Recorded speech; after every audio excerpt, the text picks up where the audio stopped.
Good morning to everyone. एक बार फिर से चलिए, एंडोक्राइन सिस्टम में अपन लास्ट डिस्कस कर रहे थे एड्रिनल ग्लैंड के बारे में। अपन ने एड्रिनल ग्लैंड की एनाटॉमी और फिजियोलॉजी, उसके फंक्शन के बारे में पढ़ा। कल पढ़ा था अपन ने लास्ट क्लास में, क्या पढ़ा था कि adrenal gland is also known as suprarenal gland. उसको सुप्रारीनल ग्लैंड भी बोलते हैं क्योंकि इसकी लोकेशन होती है वो superior part of the kidney या फिर रीनल जिसको बोलते हैं उसके ऊपर रहती है। एम्ब्रियोजेनिक डेवलपमेंट अपन ने बताया था कि एड्रिनल ग्लैंड को अपन दो पार्ट में डिवाइड करके पढ़ते हैं। एक पार्ट होता है कॉर्टेक्स और एक होता है मेड्यूला। ओके, बाहर वाले या फिर आउटर पोर्शन को कॉर्टेक्स कहते हैं, जिसका फॉर्मेशन होता है मीजोडर्म जर्म लेयर से, और मेड्यूला का डेवलपमेंट होता है एक्टोडर्म से, क्योंकि मेड्यूला किसका पार्ट है, नर्वस सिस्टम का पार्ट है। 2 इन नंबर्स होती है each gland on one kidney. Okay, एक किडनी के ऊपर एक ग्लैंड होगी तो नंबर में कितनी हो जाएगी, 2 हो जाएगी। लोकेशन की बात करें तो situated at superior and medial aspect of the kidney at level of the 11th rib. 11th ribs के लेवल पे होगी ये, सुपेरियर और थोड़ी सी मीडियल पार्ट में होती है। ओके, ईच ग्लैंड का वेट है वो 4 ग्राम से होगा। और शेप की बात करें तो दोनों ग्लैंड्स की अलग अलग शेप होती है। राइट ग्लैंड की शेप होगी ट्रायंगुलर या फिर पायरामिडल शेप, और लेफ्ट ग्लैंड की शेप होगी सेमी लूनार शेप। ओके, इसके बाद में ब्लड सप्लाई की बात की थी अपन ने कि एड्रिनल ग्लैंड को ब्लड सप्लाई कौन करती है, तो 3 आर्टरीज ब्लड सप्लाई करती है एड्रिनल ग्लैंड को। एक होती है सुपेरियर एड्रिनल आर्टरी, जिसका अराइवल वो किसकी ब्रांच होती है, इंफीरियर फ्रेनिक आर्टरी की। सेकेंड होती है मिडल एड्रिनल आर्टरी, ब्रांच होती है एब्डोमिनल एरोटा की। इंफीरियर आपकी एड्रिनल आर्टरी ब्रांच किसकी है, रेनल आर्टरी की। और वीनस ड्रेनेज की बात करें तो राइट जो वेन होगी वो तो ड्रेन होगी किसमें, इंफीरियर वेना कवा में। लेफ्ट वेन कहाँ पे ड्रेन होगी, वो होगी आपके रीनल वेन के अंदर। ओके, लेफ्ट रीनल वेन के अंदर। फिर देखा कि अपन अगर 2 पार्ट में डिवाइड करके पढ़ते हैं तो जो स्पेस ऑक्यूपाई होता है, एड्रिनल कॉर्टेक्स पार्ट करता है 80% स्पेस को ऑक्यूपाई, और एड्रिनल मेडुला होता है वो करता है ओनली 20% पार्ट को ऑक्यूपाई करता है। ओके, बाहर से अगर अपन आउटर सरफेस से इनर सरफेस की तरफ जाने की कोशिश करेंगे तो 3 लेयर्स होती है एड्रिनल कॉर्टेक्स के अंदर। फर्स्ट लेयर कौन सी थी, जोना ग्लोमेरुलोसा। इसके अंदर सिंथेसिस और सीक्रेशन होता है किसका, मिनरलोकॉर्टिकॉइड्स का। मिनरलोकॉर्टिकॉइड्स कौन से हार्मोन होते हैं, एल्डोस्टेरोन। ओके, नेक्स्ट लेयर जब अपन इन साइड जाएंगे तो सेकंड लेयर कौन सी होगी, उसको बोलेंगे अपन जोना फेसिकुलेटा। इसका काम होता है सिंथेसिस सीक्रेशन करना किसका, ग्लूकोकॉर्टिकॉइड्स का। और मेनली 3 ग्लूकोकॉर्टिकॉइड्स होते हैं, कॉर्टिसोल, कॉर्टिसोन और कॉर्टिकोस्टेरॉन। इसमें सबसे ज़्यादा मोस्ट इंपॉर्टेंट और एबंडेंट सबसे ज़्यादा कौन सा होता है, कॉर्टिसोल होता है। नेक्स्ट थर्ड और inner most layer of the adrenal cortex की बात करें तो वो कौन सी थी, जोना रेटिकुलरिस। यहाँ पे किसका सिंथेसिस सीक्रेशन होता है, एंड्रोजन का। यहाँ पे एंड्रोजन की प्रिमिटिव फॉर्म होती है, वो बनती है, सीक्रेट होती है, जिसको बोलते हैं डाई हाइड्रो एपी एंड्रोस्टेरॉन। ओके, इसके बाद में अपन ने पढ़ा मेड्यूला। एड्रिनल मेड्यूला 20% पार्ट को ऑक्यूपाई करता है। ओके, इसका डेवलपमेंट बात करें तो एक्टोडर्म से होता है क्योंकि ये नर्वस सिस्टम का पार्ट है। कंट्रोल करने का काम कौन करता है इसको, ऑटोनॉमिक नर्वस सिस्टम इसको कंट्रोल करने का काम करता है। सिंपैथेटिक और पैरासिम्पैथेटिक में अपन ने डिवाइड किया था। ओके, तो इससे रिलीज होने वाले हार्मोन कब रिलीज होंगे, जब सिंपैथेटिक नर्वस सिस्टम एक्टिवेट होगा। तो इसके अंदर जो एड्रिनल मेड्यूल है इसके अंदर क्रोमोफिन सेल या फिर फियोक्रोम सेल्स होती है, जो सिंथेसिस और सीक्रेशन करती है किसका, कैटाकोलामाइंस का। कैटाकोलामाइंस कौन से हार्मोन है, एफिनेफ्रिन, नॉरएफिनेफ्रिन और डोपामिन। फिर बात की थी अपन ने कि अगर एफिनेफ्रिन और नॉरएफिनेफ्रिन दोनों मेटाबोलाइज होते हैं तो इनका एंड प्रोडक्ट क्या बनता है, तो वो बनता है वीएमए, वेनाइलिल मेंडेलिक एसिड। और डोपामिन का एंड प्रोडक्ट क्या बनता है, होमोवेनिलिक एसिड। ओके, फिर बात की थी अपन ने कि एफिनेफ्रिन और एड्रिनलिन में क्या फ़र्क होता है, तो जो सिंथेटिक होते हैं आउटसाइड से जो किसी फार्मा कंपनीज में बनाए जाते हैं उसको तो अपन एड्रिनलिन, नॉर एड्रिनलिन बोलते हैं। लेकिन जो नेचुरली फॉर्म होते हैं आपके एड्रिनल मेडुला के अंदर उसको बोलते हैं अपन एफिनेफ्रिन और नॉर एफिनेफ्रिन। रेगुलेशन की बात की अपन ने कि इसको रेगुलेट कैसे किया जाएगा, तो सबसे पहले हाइपोथैलेमस आपका सीक्रेट करेगा कॉर्टिकोट्रोपिक रिलीजिंग हार्मोन, जो अंटेरियर पिट्यूटरी पे आके स्टिमुलेट करेंगे एसीटीएच को, एड्रिनोकोर्टिकोट्रोपिक हार्मोन्स को। और ये जो एसीटीएच होगा ये एड्रिनल ग्लैंड के कॉर्टेक्स पार्ट पे आके एक्ट करेगा और वहाँ से कॉर्टिसोल और एल्डोस्टेरोन और आपके एंड्रोजन को क्या करवाएगा, सीक्रेट करवाएगा। जबकि एड्रिनल मेड्यूला को कंट्रोल करने का काम किसका है? ऑटोनॉमिक नर्वस सिस्टम का काम है। ओके फिर पढ़ा था अपन ने कि एल्डोस्टेरॉन, एक एक हार्मोन पढ़े थे। एल्डोस्टेरॉन जिसको मिनरलोकॉर्टिकॉइड्स बोला था अपन ने, जोना ग्लोमेरुलोसा लेयर से इसका सीक्रेशन होता है। ओके आउटर मोस्ट लेयर होती है एड्रिनल कॉर्टेक्स की। इसका काम देखा जाए तो postural regulation of the BP, postural hypertension को प्रिवेंट करता है, ये पोचुरल ब्लड प्रेशर को मेंटेन करके रखता है। किडनी पे एक्ट करके ये क्या करवाता है? सोडियम और वाटर को तो रीअब्जॉर्ब करता है, जबकि पोटेशियम और हाइड्रोजन आयन को क्या करता है? एक्सक्रिएट करता है। ये आपकी बॉडी में सबसे इंपॉर्टेंट सिस्टम होता है। RAS system, renin, angiotensin, aldosterone system इसको क्या करता है? रेगुलेट करता है। अगर किसी पर्सन में हाइपोनेट्रीमिया, हाइपोवोलेमिया, हाइपोटेंशन हो जाए तो रीनल परफ्यूजन क्या है? जैसे ही डिक्रीज होता है, ब्लड सप्लाई डिक्रीज होती है, रीनल हाइपोक्सिया होता है। नेफ्रॉन्स के अंदर मौजूद जेजी सेल, जुक्स्टाग्लोमेरुलर सेल क्या सीक्रेट करती है? रेनिन को रिलीज करती है।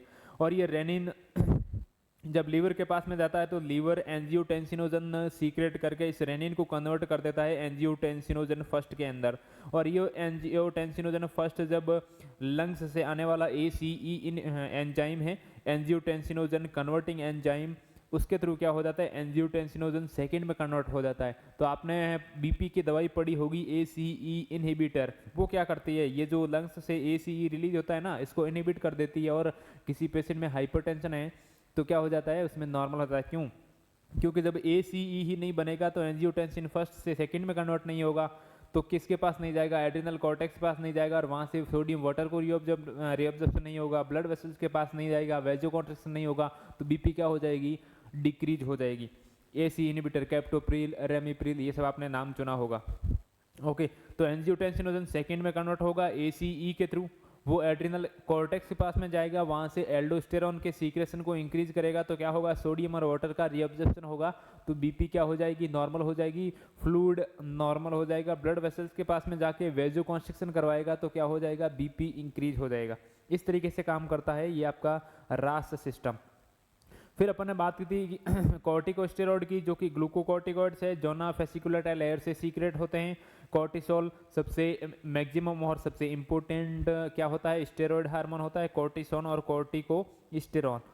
बात करें इसके फंक्शन की तो विथ स्टैंड स्ट्रेस और स्ट्रेस रिलीज हार्मोन भी कहते हैं इसको। कार्बोहाइड्रेट का मेटाबॉलिज्म करता है, ग्लूकोज के लेवल को क्या करता है? ये इंक्रीज करता है। कैसे? ग्लूकोनियोजेनेसिस करवाता है, नॉन कार्बोहाइड्रेट न्यूट्रिएंट को क्या करता है? कार्बोहाइड्रेट सब्सटेंस में कन्वर्ट करके उसका ग्लूकोज का फॉर्मेशन करता है, जैसे फैट और प्रोटीन को। Peripheral utilization of the sugar को क्या करेगा? डिक्रीज करेगा। माइल्ड एल्डोस्टेरॉन लाइक एक्शन भी करता है, यानी कि एल्डोस्टेरॉन की तरह काम भी कर सकता है ये। सोडियम और वाटर को रीअब्जॉर्ब कर सकता है, और पोटेशियम और हाइड्रोजन आयन को क्या कर सकता है? एक्सक्रिएट कर सकता है। प्रोटीन का मेटाबॉलिज्म करता है, प्रोटीन को तोड़ता है, इसलिए एमिनो एसिड क्या होते हैं? इंक्रीज होते हैं। फैट का मेटाबॉलिज्म करके सेंट्रली डिपॉजिट करता है फैट को। एंटी इन्फ्लामेटरी एक्शन भी है, एंटी एलर्जिक एक्शन भी है इसका, इम्यूनो सप्रेसेंट भी एक्शन है। और किडनी से कैल्शियम को क्या करता है? एक्सक्रिएट करता है। और ओस्टियोक्लास्टिक एक्टिविटी को इंक्रीज करने से क्या हो जाता है? बोन वीक हो जाती है, बोन में फ्रैक्चर होने के चांसेज बढ़ जाते हैं, बोन को क्या करवाता है? ये रीअब्जॉर्प्शन करवाता है। एंड्रोजन पढ़ा था आपने, जिसको डाई हाइड्रो एपी एंड्रोस्टेरॉन सल्फेट बोला था। ये रिस्पॉन्सिबल किसके लिए? सेक्सुअल कैरेक्टरिस्टिक्स के लिए। एड्रिनल मेड्यूला की अपने बात की थी, 20% पार्ट को ऑक्यूपाई करता है, फाइट और फ्लाइट के लिए रिस्पॉन्सिबल है। सिंपैथेटिक नर्वस सिस्टम में स्टिमुलेट होगा तो क्या एक्टिवेट होगा? आपका एड्रिनल मेड्यूला से रिलीज होने वाले हार्मोन कैटाकोलामाइंस, ये क्या करेंगे? हार्ट रेट, प्यूपिल डायलेट करेंगे, रेस्पिरेशन रेट को इंक्रीज, ग्लूकोज को इंक्रीज, जीआईटी के मोमेंट को डिक्रीज करेंगे, और ब्लैडर को रिलैक्स करेंगे, तो क्या होगा? आपको यूरिन का जो अर्जिंग है वो नहीं होगी। मेन कैटाकोलामाइंस कौन से होंगे? एपिनेफ्रिन, नॉरएपिनेफ्रिन और डोपामिन। मेजर कैटाकोलामाइंस कौन सा है? एपिनेफ्रिन। 60% कौन सा होता है? एपिनेफ्रिन। लेकिन जब इन फियोक्रोम सेल का क्या होगा? ट्यूमर होगा, जिसको बोलेंगे अपन फियोक्रोमोसाइटोमा, तब सबसे ज्यादा सीक्रेट कौन सा होगा? नॉरएपिनेफ्रिन। इसकी क्या होगी? Shortest half life. Amino acid कौन सा चाहिए इसके सिंथेसिस के लिए? तो टायरोसिन। एंड प्रोडक्ट अपन ने पहले ही बात की थी कि एफिनेफ्रिन और नॉरएपिनेफ्रिन का एंड प्रोडक्ट है VMA, जबकि HVA किसका है? डोपामिन का एंड प्रोडक्ट है। फिर आज अपन पढ़ेंगे इसके डिसऑर्डर के बारे में। आज क्या पढ़ेंगे अपन? डिसऑर्डर पढ़ेंगे कि अगर किसी पर्सन में जो कि आउटर मोस्ट लेयर से ग्लोमेरुलोसा से सीक्रेट हो रहा था एल्डोस्टेरॉन, उसका लेवल कम हो जाए तो, या फिर ग्लूकोकॉर्टिकॉइड्स जो कि जोना फेसिकुलेटा लेयर से रिलीज हो रहा था उसके लेवल कम हो जाए तो, या फिर इंक्रीज हो जाए तो कौन कौन सी कंडीशन बन सकती है, या फिर क्या क्या सिम्टम्स देखने को मिलेंगे, इसके कॉजेज क्या हो सकते हैं, क्यों होती है ये डिजीज, इसके बारे में अपन पढ़ेंगे। तो सबसे फर्स्ट डिसऑर्डर है वो पढ़ रहे हैं अपन। सबसे फर्स्ट डिसऑर्डर कौन सा है? फर्स्ट डिसऑर्डर है हाइपर एल्डोस्टेरोनिज्म। मतलब कि अगर किसी पर्सन में एल्डोस्टेरॉन सीक्रेशन का लेवल इंक्रीज हो जाए, सीक्रेशन बढ़ जाए, एल्डोस्टेरॉन का लेवल इंक्रीज हो जाए तो उसको क्या बोलेंगे अपन? Hyper aldosteronism. क्या बोलेंगे? Excess production of aldosterone. Okay, आपको बार बार ये रिपीट करने की जरूरत नहीं होनी चाहिए कि एल्डोस्टेरॉन कौन से टाइप का हार्मोन है, कौन से टाइप का हार्मोन्स है जो एड्रिनल कॉर्टेक्स से सीक्रेट होता है। तो आप बताएंगे मिनरलोकॉर्टिकॉइड से। कौन सी लेयर से होता है? तो लेयर से कौन सी? Glomerulosa, zona glomerulosa. इसको आप ऐसे याद रख सकते हैं, आउटर से इनर साइड में, तीनों लेयर को आउटर से इनर से बाहर से इन साइड में जाएंगे तो GFR।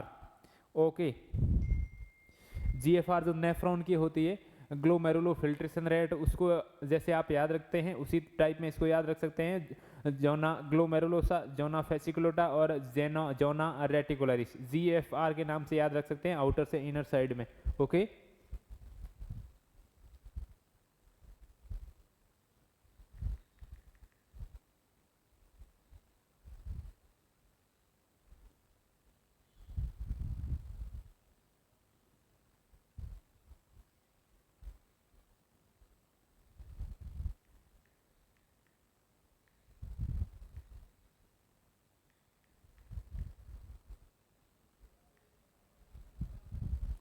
चलिए। तो अब अगर अपन ना इस डिसऑर्डर के बारे में पढ़ रहे हैं जिसमें क्या है, इस एल्डोस्टेरॉन का जो कि कहाँ से सीक्रेट हो रहा है? जोना ग्लोमेरुलोसा से। ओके, ये क्या है? एक मिनरलोकॉर्टिकॉइड से। इसका अगर लेवल किसी पर्सन में इंक्रीज हो जाए तो उस कंडीशन को बोलेंगे अपन हाइपर एल्डोस्टेरोनिज्म, यानी कि एल्डोस्टेरॉन का लेवल क्या हो गया? इंक्रीज हो गया।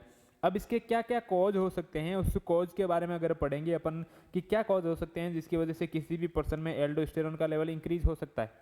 तो अगर किसी पर्सन में बाइलेटरल एड्रिनल हाइपरप्लेजिया हो जाए, हाइपरप्लेजिया का मतलब होता है increase in size. Okay, increase in size, adrenal gland की जो सेल्स है उनकी साइज इंक्रीज हो जाए, एड्रिनल ग्लैंड की साइज है वो इंक्रीज हो जाए, साइज इंक्रीज हो जाए तो क्या होगा? उनसे सीक्रेट होने वाले हार्मोन्स का लेवल भी इंक्रीज हो जाएगा, उनसे सिंथेसिस होने वाले हार्मोन्स का लेवल भी क्या हो जाएगा? इंक्रीज हो जाएगा। बाइलेटरल मतलब दोनों साइड की किडनी के ऊपर जो ग्लैंड है एड्रिनल, उनकी साइज इंक्रीज हो जाए तो उनसे सिंथेसिस सीक्रेशन होने वाले हार्मोन्स का लेवल इंक्रीज होगा। तो उन हार्मोन्स में क्या है? एक एल्डोस्टेरॉन भी इंक्लूड है, तो एल्डोस्टेरॉन का लेवल भी बढ़ जाएगा। तो फर्स्ट कॉज अपन मान सकते हैं कि bilateral adrenal hyperplasia. First cause क्या है? बाइलेटरल एड्रिनल हाइपरप्लेजिया, और यही सबसे मोस्ट कॉमन कॉज होता है। यही सबसे क्या होता है? मोस्ट कॉमन कॉज होता है। लगभग 90% लोगों के अंदर, 90% हाइपर एल्डोस्टेरोनिज्म के जो पेशेंट आते हैं उनके अंदर 90% पेशेंट के अंदर कॉज क्या होता है? बाइलेटरल एड्रिनल हाइपरप्लेजिया ही क्या होता है? कॉज होता है।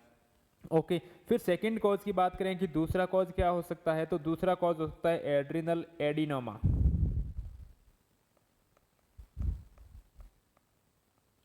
सेकेंड कॉज क्या हो सकता है? Adrenal adenoma. एडिनोमा का मतलब ट्यूमर। अगर एड्रिनल ग्लैंड का ट्यूमर हो जाए, और ट्यूमर कौन सी लेयर का? फर्स्ट लेयर का, आउटर मोस्ट लेयर का। कौन सी लेयर का? जोना ग्लोमेरुलोसा लेयर का ट्यूमर हो जाए तो जोना ग्लोमेरुलोसा लेयर की साइज इंक्रीज हो जाएगी, थिक हो जाएगी, और वहाँ से सीक्रेट होने वाले हार्मोन्स का लेवल भी क्या हो जाएगा? इंक्रीज हो जाएगा। तो एड्रिनल एडिनोमा। और बात करें तो स्पेशली कौन सा? Tumour in first layer of adrenal cortex. और फर्स्ट लेयर को अपन ने क्या बोला था? Zona glomerulosa. यानी कि जोना ग्लोमेरुलोसा लेयर का ट्यूमर हो जाए और उस ट्यूमर की वजह से हाइपर सीक्रेशन हो जाए एल्डोस्टेरॉन का, तो ये भी एक कॉज हो सकता है। और एक ऐसी कंडीशन, ऐसी डिसीज कंडीशन जिसमें जिसमें हाइपर एल्डोस्टेरोनिज्म का कॉज क्या हो, एड्रिनल एडिनोमा हो, वो भी किस लेयर का, जोना ग्लोमेरुलोसा लेयर का क्या हो, ट्यूमर हो, और पेशेंट को हाइपर एल्डोस्टेरिज्म हो, तो इस कंडीशन को बोलते हैं कॉन्स सिंड्रोम। इस कंडीशन को बोलते हैं कॉन्स सिंड्रोम। ओके, आपने अक्सर पढ़ा होगा कि अगर एल्डोस्टेरोन का लेवल ज़्यादा सीक्रेट हो रहा है तो उसका मतलब ही कॉन्स सिंड्रोम हो गया, तो ऐसा नहीं है। अगर बाइलेटरल एड्रिनल हाइपरप्लेसिया है, कॉज ज़्यादा सीक्रेशन का, तो उसको आप हाइपर एल्डोस्टेरोनिज्म ही बोलोगे। लेकिन अगर एल्डोस्टेरोन के ज़्यादा सीक्रेशन का कॉज है वो क्या है, एड्रिनल एडिनोमा है, और वो भी फर्स्ट लेयर का, यानी कि जोना ग्लोमेरुलोसा लेयर का ट्यूमर है और उसकी वजह से ज़्यादा सीक्रेशन हो रहा है, तो उस स्पेशल कंडीशन को बोलते हैं कॉन्स सिंड्रोम। याद रखना है कि कॉन्स सिंड्रोम किसको बोलते हैं, एड्रिनल एडिनोमा अगर कॉज है हाइपर एल्डोस्टेरोनिज्म का तो उसको बोलेंगे cons syndrome. Okay, next cause क्या हो सकता है, नेक्स्ट कॉज की बात करूं मैं तो नेक्स्ट कॉज हो सकता है सीरोसिस ऑफ लीवर, या तो पर्सन में हो जाए सीरोसिस ऑफ लीवर, लीवर का क्या हो जाए, सीरोसिस हो जाए। ओके, यहाँ पेशेंट में क्या हो जाए, नेफ्रोटिक सिंड्रोम। नेफ्रोटिक सिंड्रोम में क्या होगा, आपके नेफ्रॉन्स डैमेज हो जाएंगे, वो वापस प्रोटीन को रीअब्जॉर्ब नहीं कर पाएंगे और पूरा प्रोटीन यूरिन के थ्रू लॉस हो जाएगा, तो पेशेंट में हाइपो प्रोटीनीमिया हो जाएगा, यानी कि हाइपो एल्बुमिनीमिया हो जाएगा, एल्बुमिन भी कम हो जाएगा। उसकी वजह से पेशेंट के अंदर क्या देखने को मिलता है, ईडिमा देखने को मिलेगा। Okay, congestive heart failure, CHF, congestive heart failure में क्या होगा, प्रॉपर हार्ट पंप नहीं कर पाएगा तो वीनस रिटर्न वापस नहीं आएगा, तो क्या हो जाएगा, पेशेंट में ईडिमा हो जाएगा। कंजेस्टिव हार्ट फेलियर हो गया, या फिर restrictive cardiomyopathy, restrictive cardio myopathy है, इसके अंदर ही आप जो देखेंगे कि हार्ट का फोर्सफुल कॉन्ट्रैक्शन नहीं होता है, तो क्या होगा, पेशेंट के अंदर एडिमा देखने को मिलेगा। ये सब कंडीशन क्या कॉज करती है, ये सब कंडीशन जो होती है ये क्या कॉज करती है, ये कॉज करती है मैसिव एसाइटिस।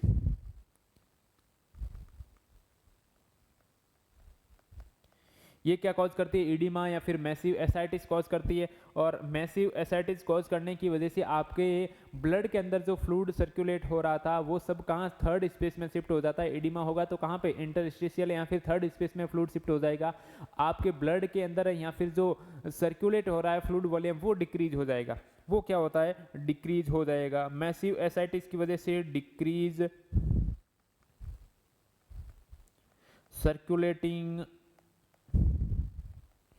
फ्लूइड वॉल्यूम, क्या होगा, मैसिव एसाइटिस की वजह से सर्कुलेटरी फ्लूइड वॉल्यूम में वो डिक्रीज होगा। अपन ने बात की थी कि आपका जो रास सिस्टम कब एक्टिवेटेड होता है, जब हाइपोवोलेमिया होता है। हाइपोवोलेमिया इट मीन्स कि लेस फ्लूइड, बॉडी में अगर फ्लूइड कम है तो हाइपोवोलेमिया है, और हाइपोवोलेमिया भी ट्रिगर करता है किसको, रास सिस्टम के एक्टिवेट को।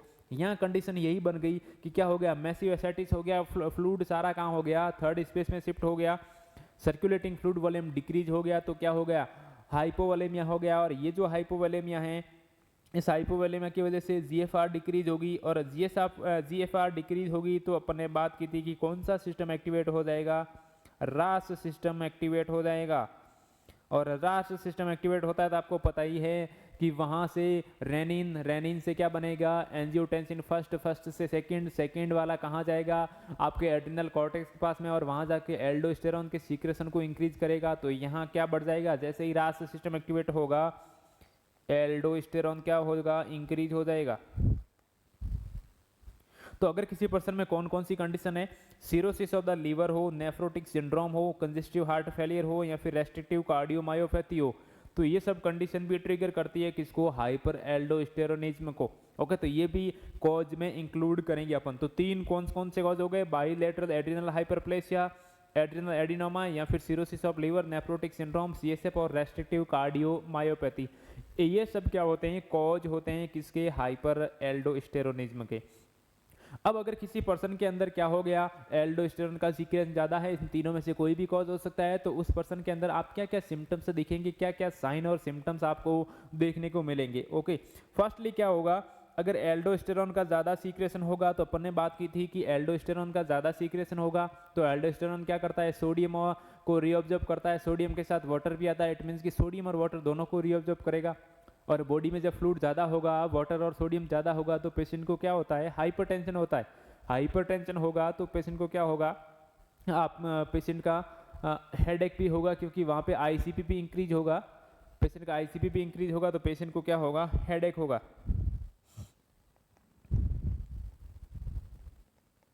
तो फर्स्ट सिम्टम इसमें देखने को मिलेगा पेशेंट के अंदर हेडेक ड्यू टू, आप लिख सकते हैं हाइपरटेंशन।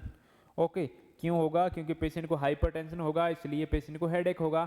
आपको बताना हेडेक क्यों होगा, हाइपरटेंशन की वजह से। ओके, नेक्स्ट बात की थी अपन ने कि एल्डोस्टेरॉन का काम क्या होता है, सोडियम और वाटर को रीऑब्जर्व करना और पोटेशियम और हाइड्रोजन आयन को दोनों को क्या करना, एक्सक्रिएट करना। हाइपर एल्डो स्टोरेज में डिजीज है, यहाँ पे एल्डोस्टेरॉन ज़्यादा है तो ये ज़्यादा सोडियम और वाटर को रीऑब्जर्व करेगा और पोटेशियम और क्या हाइड्रोजन आयन को बहुत ज़्यादा क्या करेगा, एक्सक्रिएट आउट करेगा।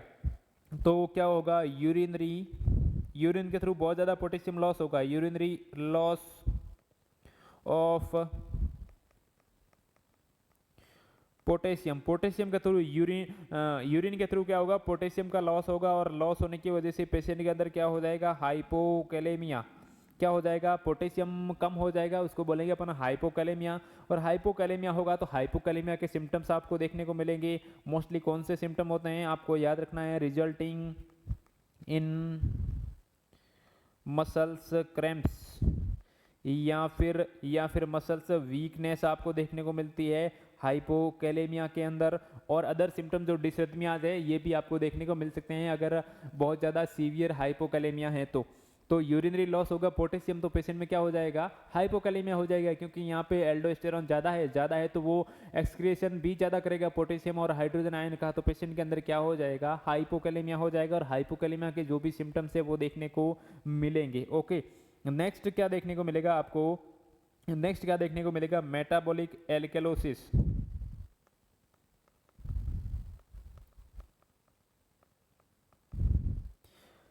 मेटाबॉलिक एल्केलोसिस अपन ने बात की थी कि हाइड्रोजन आयन होते हैं, हाइड्रोजन आयन जो होते हैं वो आपकी बॉडी की पीएच को मेंटेन करके रखते हैं। ओके, पीएच को क्या करके रखते हैं, मेंटेन करके रखते हैं। अगर किसी कंडीशन में हाइड्रोजन आयन है वो इंक्रीज होंगे तो आपकी पीएच क्या होगी, तो आपकी पीएच क्या होगी, डिक्रीज होगी। और जब पीएच डिक्रीज होती है तो उसको बोलते हैं एसिडोसिस, उसको क्या बोलते हैं, acidosis.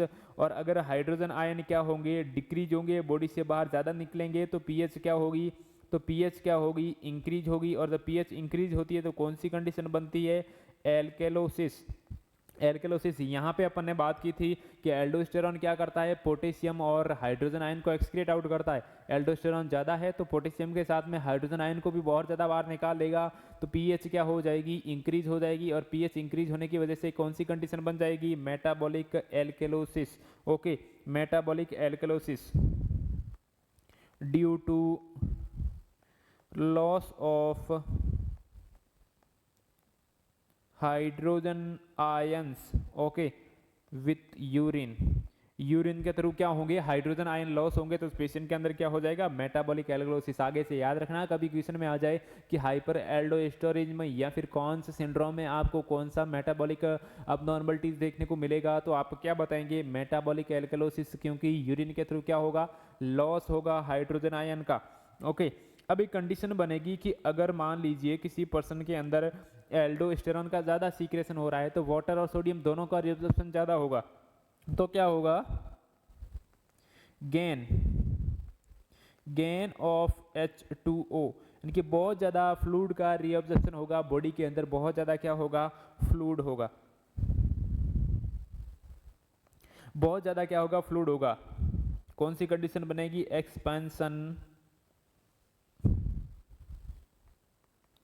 Expansion of plasma volume, यानी कि प्लाज्मा वॉल्यूम बहुत ज़्यादा इंक्रीज हो जाएगा क्योंकि उसके अंदर क्या होगा, फ्लूइड बहुत ज़्यादा होगा। और प्लाज्मा वॉल्यूम एक्सपेंशन होने की वजह से जब प्लाज्मा बहुत ज़्यादा होगा तो हार्ट बहुत ज़्यादा फिल्टर करेगा, बॉडी में सर्कुलेट होते हुए वापस फ्लूइड जो हार्ट की तरफ आएगा, जो वापस फ्लूइड हार्ट की तरफ आएगा राइट एट्रियम की तरफ, वो भी क्या होगा, ज़्यादा होगा, यानी कि वीनस रिटर्न अपन बोलेंगे जिसको, वीनस रिटर्न भी क्या हो जाएगा, इंक्रीज हो जाएगा इस कंडीशन में। तो increase venous return, venous return भी क्या हो जाएगा, इंक्रीज हो जाएगा। और वीनस रिटर्न इंक्रीज होगा तो ये जो फ्लूइड होगा ये कहाँ पे आएगा, मान लीजिए ये आपका हार्ट है, ये आपका हार्ट है, right atrium right ventricle, left atrium left ventricle, okay.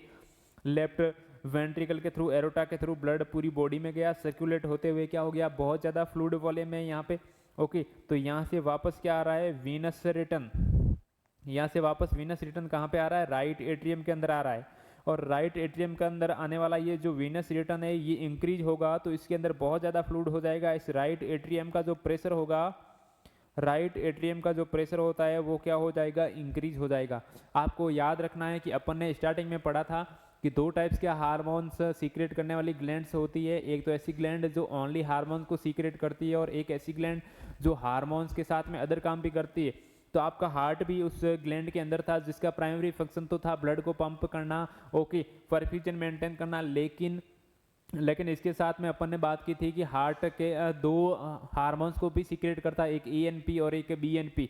तो ये जो राइट एट्रियम होता है ये क्या सीक्रेट करता है, एएनपी को सीक्रेट करता है। कब सीक्रेट करता है, जब इस एट्रियम का प्रेशर क्या हो जाता है, राइट एट्रियम का प्रेशर यहाँ पे जैसे ही इंक्रीज होगा, प्रेशर इंक्रीज होता है राइट एट्रियम का, तो ये सीक्रेट कर देगा एएनपी को। ये क्या सीक्रेट करेगा, एएनपी को सीक्रेट करेगा। एएनपी को क्या बोलेंगे अपन, नेट्री यूरेटिक पेप्टाइड। एएनपी क्या है, नेट्री यूरेटिक पेप्टाइड है, ये भी एक हार्मोन है।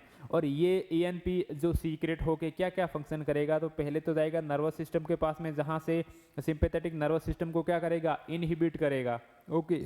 फिर क्या करेगा, क्योंकि सिंपैथेटिक नर्वस सिस्टम एक्टिवेटेड था तभी तो आपके हार्मोन से ज़्यादा सीक्रेट हो रहे थे, उसको इनहिबिट करेगा। Lowering of the vagal afferent activation threshold, okay, यानी कि नर्वस सिस्टम को डिप्रेस करेगा। नेक्स्ट कहाँ पे जाएगा, वेसल्स के पास में, और वेस्कुलर सिस्टम में क्या करेगा, वेजोडाइलेशन करेगा। वेसल्स को क्या करता है, डायलेट करेगा। डायलेट करेगा तो उस वेसल्स की जो आपके स्पेस है वो इंक्रीज होगा, मोटी हो जाएगी ब्लड वेसल्स, उसके अंदर ब्लड आराम से फ्लो करेगा। वीनस रिटर्न क्या हो जाएगा, डिक्रीज हो जाएगा उस कंडीशन में, ओके। हाइपोटेंसिव इफेक्ट, यानी कि ब्लड प्रेशर डिक्रीज हो जाएगा, क्योंकि बीपी इंक्रीज हो रखा था, किसकी वजह से, फ्लूइड ओवरलोड की वजह से बीपी इंक्रीज था। वेसल्स डायलेट होगी तो बीपी क्या हो जाएगा, डिक्रीज हो जाएगा, okay. Angiogenic effect, okay, angiogenic effect देखने को मिलेगा आपको। फिर हार्ट के पास में क्या करेगा, ये कार्डियक लोड को रिडक्शन करेगा, ये जो लेफ्ट वेंट्रिकल के पास में, क्योंकि फ्लूइड जो वीनस रिटर्न को डिक्रीज करेगा तो ऑटोमेटिकली लेफ्ट वेंट्रिकल का लोड क्या हो जाएगा, डिक्रीज हो जाएगा। ये जो रास सिस्टम एक्टिवेट हो रहा था उसको क्या करता है, इनहिबिट कर देगा। ये रेनिन एंजियोटेंसिन एल्डोस्टेरॉन जो सिस्टम था उसको क्या कर देगा, इनहिबिट कर देगा। उसको इनहिबिट करेगा तो एल्डोस्टेरॉन नहीं बनेगा। एल्डोस्टेरॉन नहीं बनेगा तो और ज़्यादा सोडियम और फ्लूइड का क्या होगा, रीअब्जॉर्प्शन नहीं होगा। जीएफआर को क्या करेगा, इंक्रीज कर देगा। जीएफआर इंक्रीज होगी तो ज़्यादा से ज़्यादा फ्लूइड क्या होगा, यूरिन के थ्रू क्या हो जाएगा, लॉस हो जाएगा, ओके। और renal centre sympathetic nervous system को इनहिबिट करेगा, क्योंकि सिंपैथेटिक नर्वस सिस्टम एक्टिवेटेड होता है तो आपको पता है यूरिन की अर्ज नहीं होती, यूरिन नहीं लगता है, क्या होता है, ब्लैडर रिलैक्स हो जाता है, तो उसको इनहिबिट करेगा तो पेशेंट का यूरिन आउटपुट इंक्रीज होगा, यूरिन के थ्रू फ्लूइड एक्सक्रिएट आउट होगा। तो क्या होगा, expansion of the plasma volume हुआ, वीनस रिटर्न इंक्रीज हुआ, और वीनस रिटर्न इंक्रीज होने की वजह से क्या रिलीज हुआ, एएनपी। क्या हुआ, एएनपी रिलीज हुआ। एएनपी कहाँ से रिलीज हुआ, राइट एट्रियम से। आपको समझ में आ गया होगा, राइट एट्रियम से क्या हुआ, एएनपी रिलीज हुआ। और एट्रियल का मतलब होता है एट्रियम। नेट्री यूरेटिक का मतलब होता है, नेट्री यूरेटिक का मतलब होता है loss of the hydrogen, H2O मतलब वाटर, ओके। यूरेसिस बढ़ाना, यूरिन आउटपुट बढ़ाना। तो ये क्या करेगा, राइट एट्रियम से रिलीज हुआ और इसका इफेक्ट होगा नेट्री यूरेसिस। नेट्री यूरेसिस का मतलब होगा लॉस ऑफ H2O। यूरिन के थ्रू क्या करवाएगा, यूरिन के थ्रू क्या करवाएगा, वाटर को लॉस करवाएगा, और वाटर जाएगा तो साथ में कुछ अमाउंट में सोडियम भी एक्सक्रिएट आउट हो जाएगा। और इस कंडीशन में क्या होगा, जब नेट्री यूरेसिस होगा, नेट्री यूरेसिस होगा तो फ्लूइड लॉस हो जाएगा, लॉस होगा तो हाइपर एल्डोस्टेरोनिज्म है, फिर से क्या होगा, पेशेंट के अंदर फ्लूइड ओवरलोड होगा। तो ये बार बार जो सीरीज है वो चलती रहेगी, फ्लूइड लॉस होगा, एएनपी सीक्रेट होगा तो फ्लूइड लॉस होगा, यूरिन आउटपुट बढ़ेगा, फिर से वापस क्या होगा, फ्लूइड इंक्रीज होगा। तो इस कंडीशन में क्या होगा, गेन ऑफ H2O, फिर क्या आएगा, लॉस ऑफ H2O, क्योंकि क्या होगा, ANP रिलीज होगा तो ANP रिलीज होगा तो लॉस ऑफ H2O होगा। और पेशेंट के अंदर क्या देखने को मिलेगा, पॉलीयूरिया। पेशेंट को क्या होगा, पॉलीयूरिया ड्यू टू ANP। और क्या होगा पेशेंट को, पॉलीडिप्सिया, क्योंकि पॉलीयूरिया होगा तो पेशेंट को बहुत ज़्यादा प्यास भी तो लगेगी भाई, तो पेशेंट को क्या होगा, पॉलीडिप्सिया होगा। ये कंडीशन आपको देखने को मिलेगी किसके अंदर, हाइपर एल्डोस्टेरोनिज्म के अंदर। ओके, फिर आप जाएंगे कि अगर ये डायग्नोस तो हो गया है, मान लीजिए आपने साइन और सिम्टम्स तो देख लिए हैं, आपको लग रहा है कि पेशेंट को हाइपर एल्डोस्टेरोनिज्म है, फिर आप इसको इन्वेस्टिगेशन कैसे करवाएंगे। तो अपन ने बात की थी स्टार्टिंग में कि अगर किसी पर्सन के अंदर एल्डोस्टेरोन का ज़्यादा सीक्रेशन हो रहा है तो एल्डोस्टेरोन का काम क्या है, सोडियम और वाटर को रिएब्जॉर्प्शन करना। तो आप सबसे पहले इलेक्ट्रोलाइट्स देखेंगे, इलेक्ट्रोलाइट्स में सोडियम का लेवल देखेंगे कि सोडियम का ज़्यादा रिएब्जॉर्प्शन हो रहा है तो डेफिनेटली ब्लड के अंदर क्या होगा, सोडियम ज़्यादा होगा।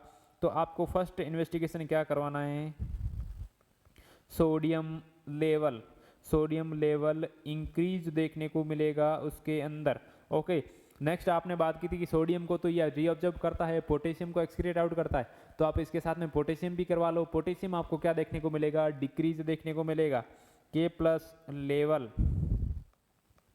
क्या देखने को मिलेगा, डिक्रीज देखने को मिलेगा। ओके, इसके बाद में आप CT एब्डोमेन करा लो। CT एब्डोमेन क्योंकि अपन ने कॉज में बात की थी कि एड्रिनल हाइपरप्लेजिया या फिर एड्रिनल एडिनोमा ही मोस्ट कॉमन कॉज होते हैं इसके, तो वो होंगे तो एब्डोमेन की CT करवाएंगे आप, तो उसके अंदर क्या होगा, आ जाएंगे। तो एब्डोमेन की CT करवाएंगे आप तो क्या आएगा उसके अंदर, बाइलेटरल एड्रिनल हाइपरप्लेजिया या फिर क्या आ जाएगा, एडिनोमा, या फिर उसके अंदर एडिनोमा होगा तो वो क्या होगा, CT के अंदर आ जाएगा। उसके बाद में आप उसके साथ में आप प्लाज्मा रेनिन, प्लाज्मा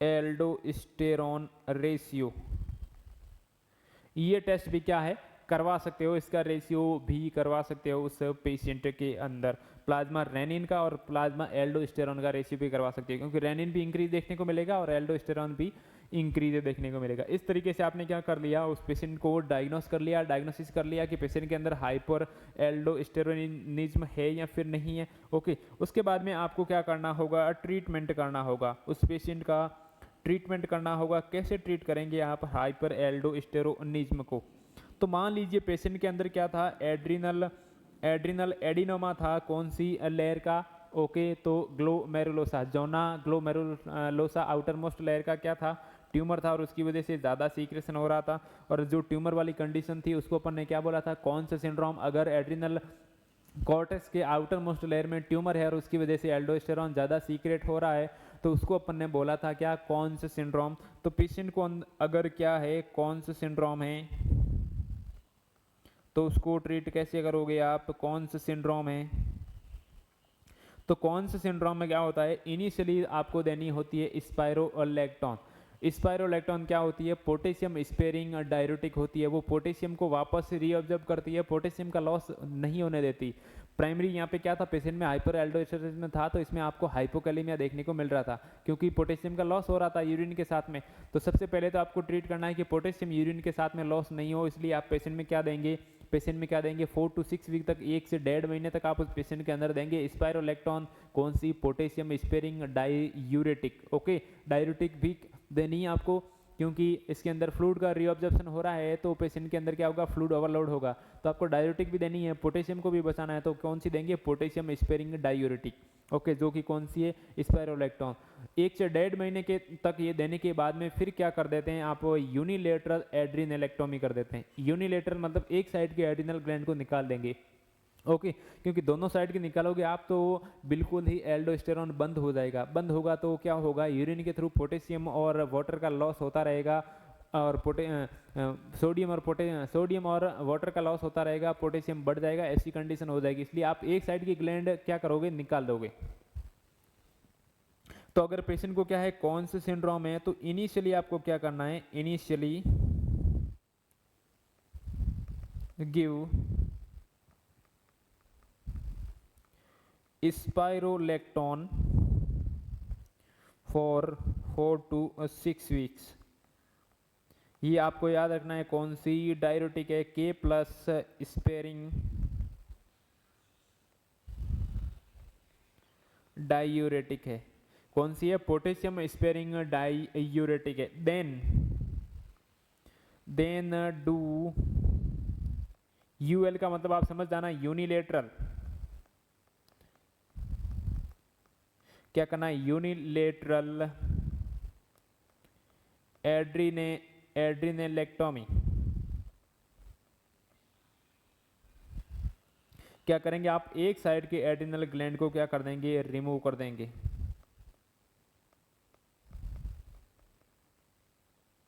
यूनिलेटरल एड्रिनलेक्टोमी कर देंगे, एक साइड के ग्लैंड को निकाल देंगे, तो उनसे रिलीज होने वाले हार्मोन्स का लेवल क्या हो जाएगा, डिक्रीज हो जाएगा। किस में करेंगे ये ट्रीट, आप कॉन्स सिंड्रोम के अंदर। और मोस्टली कॉन्स सिंड्रोम में यही होता है कि दोनों साइड की जो ग्लैंड होती है उसके अंदर ट्यूमर नहीं होता, एक साइड की ग्लैंड के अंदर ट्यूमर होता है। तो जिस साइड की ग्लैंड के अंदर ट्यूमर है उस ग्लैंड को निकाल दो, दूसरी वाली तो नॉर्मल है, तो उससे नॉर्मल सीक्रेशन होता रहेगा। ओके, नेक्स्ट कंडीशन अपन ने पढ़ी थी कि अगर बाइलेटरल एड्रिनल हाइपरप्लेजिया है, दोनों साइड की एड्रिनल ग्लैंड की जो साइज है वो इंक्रीज हो रखी है, तो क्या ट्रीटमेंट होगा। बाइलेटरल एड्रिनल हाइपरप्लेजिया है तो आप क्या देंगे, कैसे ट्रीट करेंगे इसको। ओके, कैसे ट्रीट करेंगे, तो एक तो आपको क्या करना है इस पेशेंट के अंदर, क्योंकि बाइलेटरल एड्रिनल हाइपरप्लेजिया है, उस ग्लैंड को आप निकाल तो नहीं सकते, निकालेंगे तो बिल्कुल ही क्योंकि ट्यूमर जैसी कंडीशन नहीं है, निकालने लायक भी कंडीशन नहीं है। ओके, अगर निकालेंगे तो सडन विड्रॉल हो जाएगा, हार्मोन्स आपको रिप्लेसमेंट थेरेपी देनी पड़ेगी ओनली एल्डोस्टेरोन के साथ में, क्योंकि एड्रिनल ग्लैंड तो और भी हार्मोन्स को सीक्रेट करती है, स्टेरॉइड को, एंड्रोजन को, तो आपको पूरी हार्मोनल रिप्लेसमेंट थेरेपी देनी पड़ेगी। इससे बढ़िया है कि उस पेशेंट के अंदर आप लाइफ लॉन्ग एक तो दे दो, क्योंकि क्या है, एल्डोस्टेरोन बढ़ा हुआ है तो पोटेशियम लॉस हो रहा है तो उसके अंदर, और पेशेंट को इडीमा हो रहा है तो ऐसी डायरेटिक दे दो जिसमें पोटेशियम लॉस नहीं हो और पेशेंट को क्या है, फ्लूइड भी यूरिन के थ्रू एक्सक्रीट आउट होता रहे। तो एक तो देंगे, उसको लाइफ लॉन्ग देनी पड़ेगी आपको, life long treatment with स्पाइरोलेक्टोन। Okay, स्पाइरोलेक्टोन के साथ में लाइफ लॉन्ग ट्रीटमेंट देना पड़ेगा। लेकिन अभी तो आपने शायद स्टार्टिंग में अपन ने इस एंडोक्राइन सिस्टम में पढ़ा था कि अगर कोई पर्सन स्पाइरोलेक्टोन लॉन्ग टाइम तक लेता है तो उसके अंदर क्या हो जाता है, तो उसके अंदर क्या हो जाता है, गायनेकोमेस्टिया हो जाता है। डिस्को ड्रग आपको याद होगी, डिस्को ड्रग आपको याद होगी, डिस्को ड्रग क्या करवाती है, गायनेकोमेस्टिया, यानी कि मेल के अंदर भी क्या हो जाता है, फीमेल लाइक ब्रेस्ट डेवलपमेंट हो जाता है, जिसको अपन ड्रग्स को अपन ने नाम दिया था डिस्को। ओके, डिस्को ड्रग्स को नाम दिया था। तो इस डिस्को में एस फॉर कौन सी ड्रग है, स्पाइरोलेक्टोन। तो अगर कोई पर्सन स्पाइरोलेक्टोन लॉन्ग टाइम तक लेगा तो उसके अंदर क्या हो जाएगा, गायनेकोमेस्टिया हो जाएगा। तो इसका साइड इफेक्ट क्या है,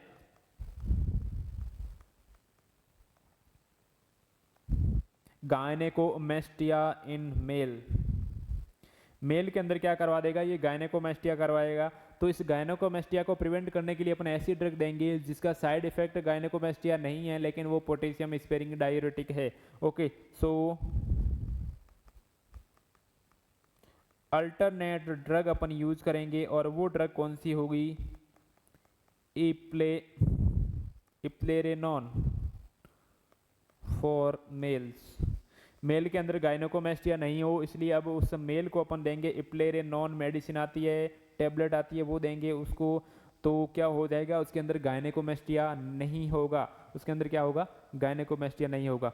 इस तरीके से अपन ने क्या कर दिया, पेशेंट को ट्रीट कर दिया, किसके पेशेंट को, हाइपर एल्डोस्टेरोनिज्म को। अगर ट्यूमर था, कौन सा सिंड्रोम था, तो ग्लैंड निकालनी पड़ेगी आपको। और अगर ट्यूमर नहीं है, हाइपरप्लेजिया, तो लाइफ लॉन्ग आप थेरेपी दो, स्पाइरोलैक्टोन दो, तो गायनेकोमेस्टिया हो जाएगा। और तो उसको प्रिवेंट करने के लिए आप इप्लेरिनोन दो, तो क्या करेगी ये, पोटेशियम को लॉस नहीं होने देगी और पेशेंट में फ्लूइड मेंटेन भी रहेगा, क्योंकि ये यूरिन आउटपुट को भी इंक्रीज करती रहेगी, डायूरेटिक भी है। इस तरीके से आपने क्या कर दिया, ट्रीटमेंट कर दिया। एक कंडीशन बनती है Lidl syndrome.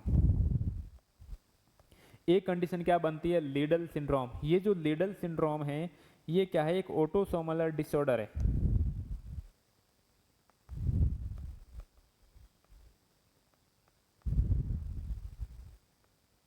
Autosomal dominant.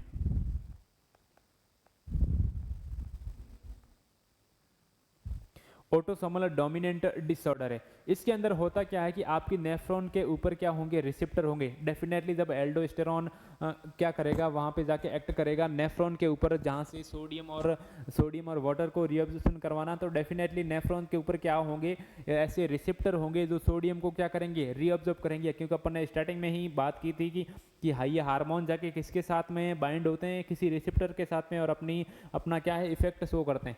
Okay तो वहाँ पे डेफिनेटली सोडियम के रिसेप्टर भी होंगे। तो इस लिडल सिंड्रोम में क्या होता है, ऑटोसोमल डोमिनेंट डिसऑर्डर होता है ये। इसके अंदर जो नेफ्रॉन के अंदर सोडियम चैनल के जो रिसेप्टर है वो क्या हो जाते हैं, हाइपर एक्टिव हो जाते हैं, वो बहुत ज़्यादा काम करने लग जाते हैं। और वो रिसेप्टर क्या काम करते हैं, सोडियम को रीअब्जॉर्ब करते हैं। तो जैसे ही उनको थोड़ा सा स्टिमुलेशन मिलेगा, इधर से एल्डोस्टेरॉन आएगा और एल्डोस्टेरॉन आके थोड़ा सा ही स्टिमुलेट करेगा उसको, तो वो बहुत ज़्यादा हाइपर एक्टिव हो जाएंगे, बहुत ज़्यादा सोडियम को क्या करेंगे, रीअब्जॉर्ब करेंगे। तो लिडल सिंड्रोम के अंदर क्या देखने को मिलता है आपको, हाइपर एल्डोस्टेरोनिज्म नहीं होता है, लेकिन नॉर्मल कंडीशन में भी पेशेंट के अंदर क्या हो जाता है, सोडियम का बहुत ज़्यादा रीअब्जॉर्प्शन होता है और फ्लूइड का भी बहुत ज़्यादा रीअब्जॉर्प्शन होता है। तो इसमें क्या देखने को मिलता है आपको, epithelial sodium channel defect. Sodium channel जो रिसेप्टर होते हैं उनका डिफेक्ट होता है ये। वो क्या करते हैं, इंक्रीज फंक्शन, उसका फंक्शन क्या हो जाता है, उन रिसेप्टर का फंक्शन इंक्रीज हो जाता है। इंक्रीज होता है तो सोडियम प्लस वाटर का क्या हो जाएगा, रीअब्जॉर्प्शन इंक्रीज हो जाएगा। रीअब्जॉर्प्शन क्या होगा, इंक्रीज हो जाएगा। और रीअब्जॉर्प्शन इंक्रीज होगा तो पेशेंट के अंदर क्या होगा, तो पेशेंट के अंदर क्या होगा, हाइपरटेंशन होगा।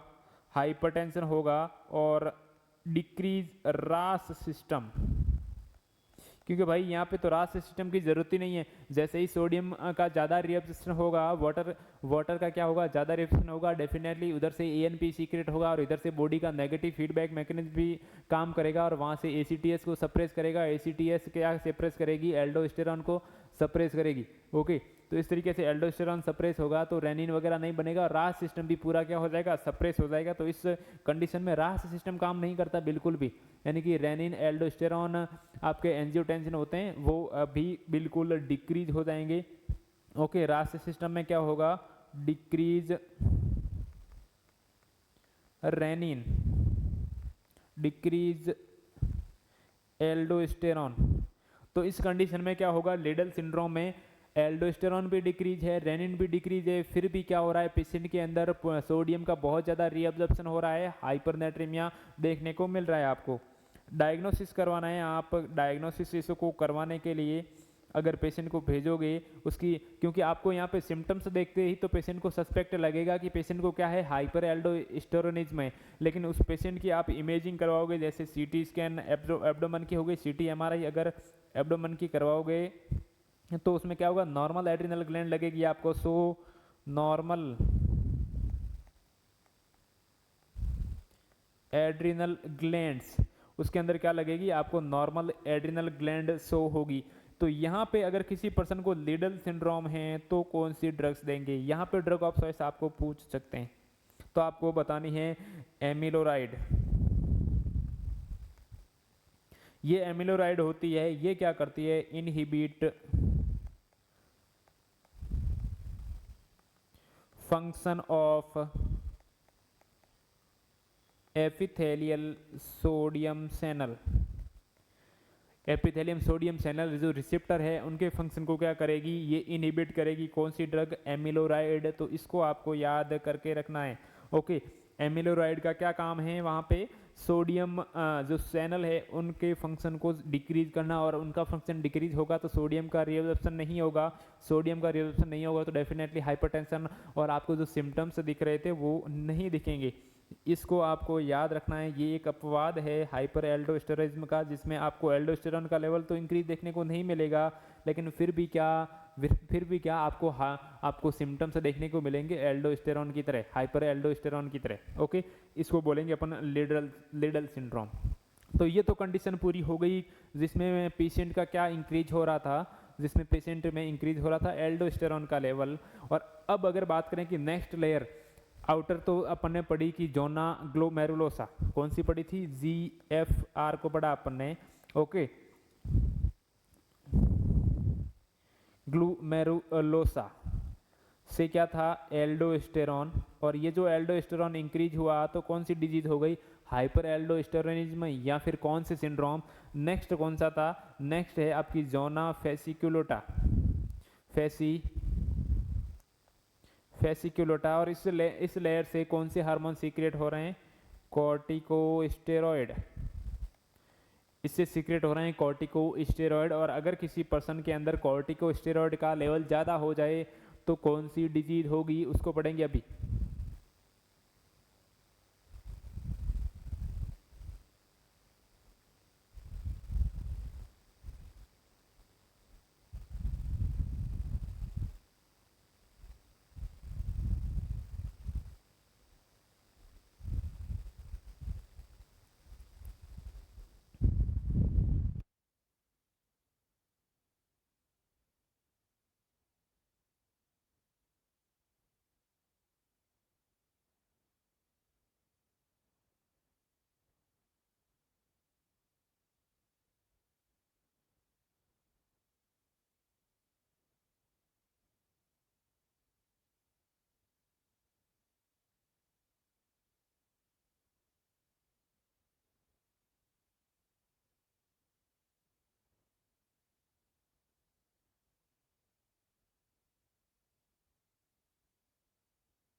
अब अपन क्या पढ़ेंगे, कसिंग डिजीज के बारे में।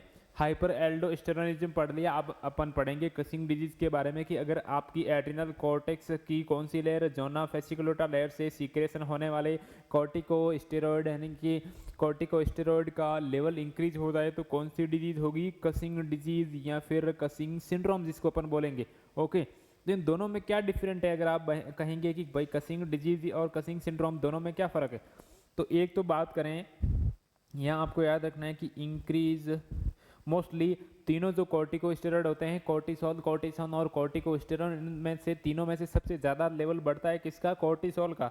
तो अगर किसी पर्सन के अंदर इंक्रीज कॉर्टिसोल लेवल रह जाए लॉन्ग टाइम तक तो डिजीज होती है, उसी को बोलते हैं कसिंग डिजीज और causing syndrome.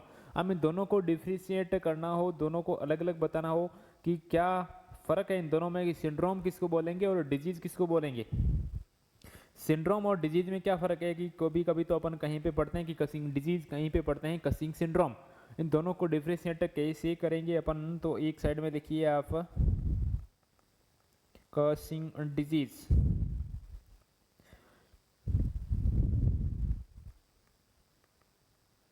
Causing syndrome,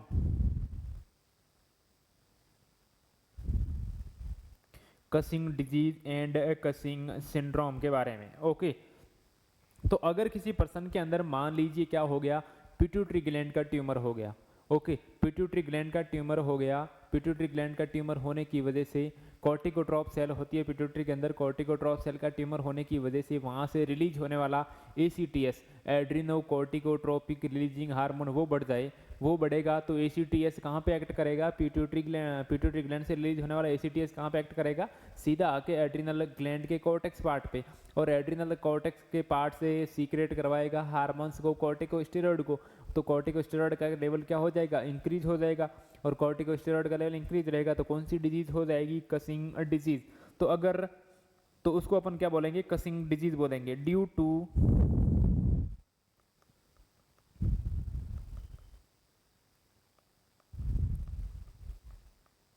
pituitary adenoma. क्या होगा, पिट्यूटरी में एडिनोमा होने की वजह से इंक्रीज ACTH, एड्रीनोकोर्टिकोट्रोपिक हार्मोन, बार बार फुल फॉर्म लिखने की जरूरत नहीं होनी चाहिए। ACTS मतलब एड्रीनोकोर्टिकोट्रोपिक हार्मोन्स, क्या क्या क्या होगा, hyper secretion,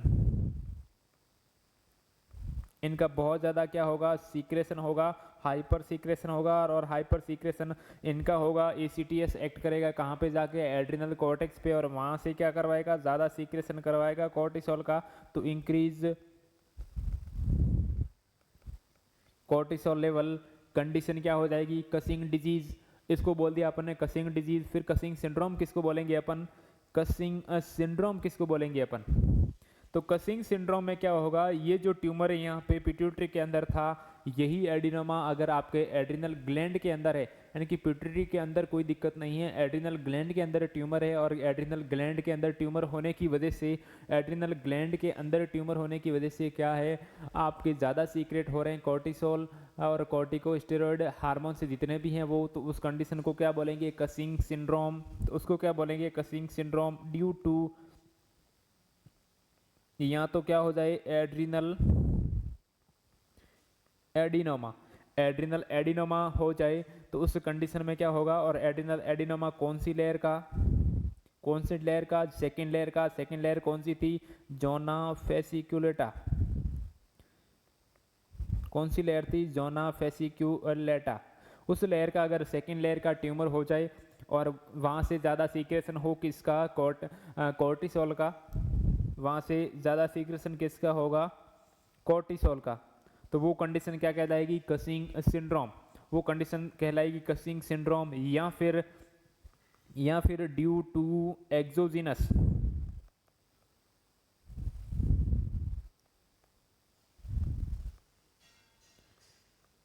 high dose steroid drug, या फिर आपने बाहर से बाहर से जो स्टेरॉयड ड्रग्स ली है किसी डिजीज कंडीशन के लिए, वो आपने हाई डोज की ले ली, हाई डोज की ले ली और लॉन्ग टाइम तक ले ली, तो क्या हो गया, स्टेरॉयड का लेवल इंक्रीज हो गया, इंक्रीज हो गया तो कौन सी डिजीज हो गई, कसिंग सिंड्रोम हो गया, उसको बोलेंगे अपन कसिंग सिंड्रोम। या तो एडिनोमा की वजह से ज़्यादा सीक्रेशन हो, या फिर आपने एक्सोजिनस मतलब बाहर से स्टेरॉयड ड्रग है वो बहुत ज़्यादा ले ली, स्टेरॉयड ड्रग बहुत ज़्यादा ले ली, तो क्या हो गया, कॉर्टिसोल का लेवल इंक्रीज हो गया। तो इस कंडीशन में आप लैब वैल्यू देखेंगे ना, तो आपको क्या दिखेगा, इंक्रीज कॉर्टिसोल। कॉर्टिसोल कहाँ से रिलीज हो रहा है, तो वो तो एड्रिनल ग्लैंड से रिलीज हो रहा है, कौन सी लेयर से, जोना फेसिकुलेटा, कौन सा है, ग्लूकोकॉर्टिकॉइड है। तो कॉर्टिसोल का तो लेवल इंक्रीज होगा, लेकिन उसी पर्सन में, क्योंकि जब कॉर्टिसोल ज़्यादा होगा तो बॉडी वापस नेगेटिव फीडबैक मैकेनिज्म कहाँ पे भेजेगी, हाइपोथैलेमस के पास में, वहाँ से कि भाई हमारे पास ऑलरेडी कॉर्टिसोल बहुत ज़्यादा है, आप इसको कंट्रोल कीजिए। तो हाइपोथैलेमस क्या करेगा, वहाँ से सीआरएस को, कॉर्टिकोट्रोपिक रिलीजिंग हार्मोन को कम करेगा, और सीआरएस कम करेगा किसको, जो एड्रिनल अंटेरियर पिट्यूटरी से रिलीज हो रहा है, कौन सा, एसीटीएस, उसको क्या करेगा, कम करेगा। तो इस कसिंग सिंड्रोम में आपको कॉर्टिसोल तो इंक्रीज देखने को मिलेगा, लेकिन जो एसीटीएस होगा वो डिक्रीज होगा। एड्रिनोकॉर्टिकोट्रोपिक हार्मोन कहाँ से रिलीज होगा, जो अंटेरियर पिट्यूटरी से, वो डिक्रीज होगा क्योंकि नेगेटिव फीडबैक मैकेनिज्म उसके पास में जाएगा। ओके, एक और कॉज हो सकता है, वो कॉज भी कर सकता है क्या, कसिंग सिंड्रोम, इसमें होगा ओट सेल कार्सिनोमा। ओट सेल कार्सिनोमा, और आपको अच्छे तरीके से याद है कि ओट सेल कार्सिनोमा, ओट सेल कैंसर कहाँ का होता है, कौन से ऑर्गन का, तो आप बताएंगे लंग्स का। ओट सेल कार्सिनोमा किसका,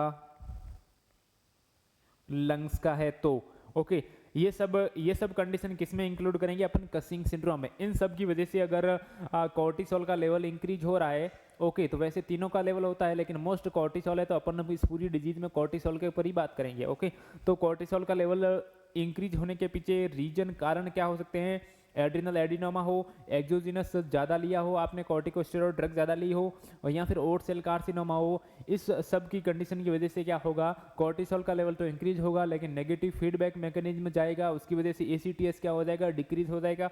इस कंडीशन को बोलेंगे अपन कसिंग सिंड्रोम।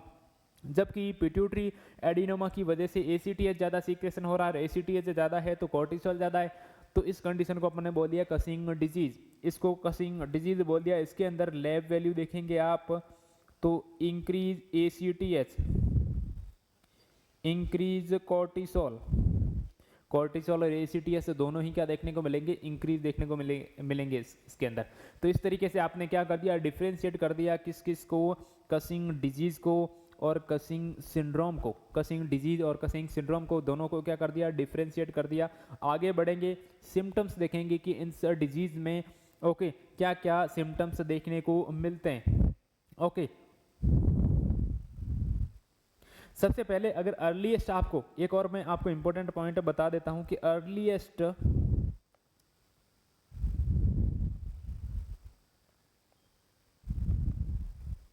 कहीं नोट कर लीजिए इसको कि earliest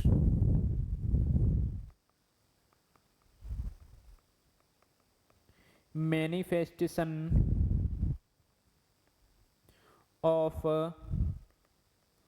causing syndrome is loss of diurnal variation of cortisol. सबसे अर्ली सिम्टम्स होता है कसिंग सिंड्रोम का, क्या वो होता है, diurnal variation of the cortisol. Cortisol के लेवल में मॉर्निंग और इवनिंग में कितना डिफरेंस आता है, जो नॉर्मल डिफरेंस होता है उसके बीच में जो ये डिफरेंस होगा वो क्या हो जाएगा, इंक्रीज हो जाएगा, बढ़ जाएगा या फिर कम हो जाएगा। नॉर्मली जब आप अर्ली मॉर्निंग में देखते हैं 4 PM 4 AM 5 AM 6 AM तक, उस टाइम क्या होता है, अपने अंदर ज़्यादा सीक्रेशन होता है कॉर्टिसोल के, कॉर्टिसोल हार्मोन्स का। ओके, और इवनिंग में इसका कम सीक्रेशन होता है। इसलिए अगर किसी पर्सन के अंदर कॉर्टिसोल के लिए ब्लड स्पेसिमेन कलेक्ट करना हो तो आप अर्ली मॉर्निंग क्या करते हैं, ब्लड स्पेसिमेन कलेक्ट करते हैं, क्योंकि इसी टाइम आपका हाई लेवल देखने को मिलता है ब्लड के अंदर, उसी के अकॉर्डिंग। और डेली बेसिस पे अगर मॉनिटर करना है तो एवरी मॉर्निंग आपको टाइम फिक्स करना पड़ेगा कि इसी टाइम आप स्पेसिमेन कलेक्ट करने के, early morning 4 AM 5 AM 6 AM। तो ओके, तो डेली आपको इसी टाइम एक ही टाइम पे स्पेसिमेन कलेक्ट करना होता है, क्योंकि मॉर्निंग में इसका लेवल ज़्यादा होगा, इवनिंग में कम होगा। तो ये जो डाई यूरिनल वेरिएशन है ये क्या हो जाता है, लॉस हो जाता है किसमें, कसिंग सिंड्रोम के अंदर। ओके, अब मैनिफेस्टेशन देखेंगे अपन कि अगर किसी पर्सन को कसिंग डिजीज या फिर कसिंग सिंड्रोम है तो क्या क्या सिम्टम्स देखने को मिलेंगे आपको। अपन ने स्टार्टिंग में बात की थी कि कोर्टिसोल या फिर कोर्टिकोस्टेरॉइड का काम क्या है। काम में फंक्शन पहला था उसका था कि ये कार्बोहाइड्रेट को क्या करता है, मेटाबोलाइज करता है। कार्बोहाइड्रेट को मेटाबोलाइज करेगा, ब्लड ग्लूकोज को इंक्रीज करेगा। कैसे कि जो नॉन कार्बोहाइड्रेट सब्सटेंस है, पोटेशियम, प्रोटीन और फैट, उसको भी क्या करेगा ये मेटाबोलाइज करके क्या बनाएगा, ग्लूकोज बनाएगा। ओके, तो जैसे ही इससे ग्लूकोज बनेगी, इसका लेवल इंक्रीज होगा तो पेशेंट के अंदर क्या होगा, हाइपरग्लाइसीमिया। तो फर्स्ट साइन और सिम्टम्स में लिखिए आप हाइपर ग्लाइसीमिया। कॉर्टिसोल ज़्यादा होगा तो पेशेंट के अंदर क्या होगा, हाइपरग्लाइसीमिया होगा। सेकंड बात की थी अपन ने कि ये फैट को भी क्या करता है, मेटाबोलाइज करता है। फैट का सेंट्रली पार्ट में क्या करता है, डिपॉजिट करता है। फैट को मेटाबोलाइज करके पेरिफेरल पार्ट से लेके आएगा, उठा के सेंटर पार्ट में मैक्सिमम फैट को डिपॉजिट करेगा। इसलिए अगर किसी पर्सन के अंदर कोर्टिसोल का लेवल इंक्रीज हो जाए तो सेंट्रल पार्ट में तो फैट बहुत ज़्यादा डिपॉजिट हो जाएगी, यानी कि सेंट्रली ओबिसिटी देखने को मिलेगी आपको। पेरिफेरल पार्ट, पेरिफेरल एक्सट्रीमिटी, हाथ और पैर जो उसके होंगे वो बिल्कुल पतले पतले दिखाई देंगे, और पेट मोटा होगा, गला मोटा होगा, चेहरा बिल्कुल ऐसा बड़ा सा होगा। ठीक है, ओके, बफेलो हम्प, बफेलो नेक होगी मोटी सी, पेट बड़ा सा होगा, बेली। ओके, तो ये सिम्टम्स आपको देखने को मिलेंगे। तो उस पेशेंट के अंदर क्या हो जाएगा, सेंट्रल ओबिसिटी, क्योंकि फैट आके कहाँ पे, सेंटर में डिपॉजिट हो जाएगी। तो उस पेशेंट के अंदर क्या होगा, सेंट्रल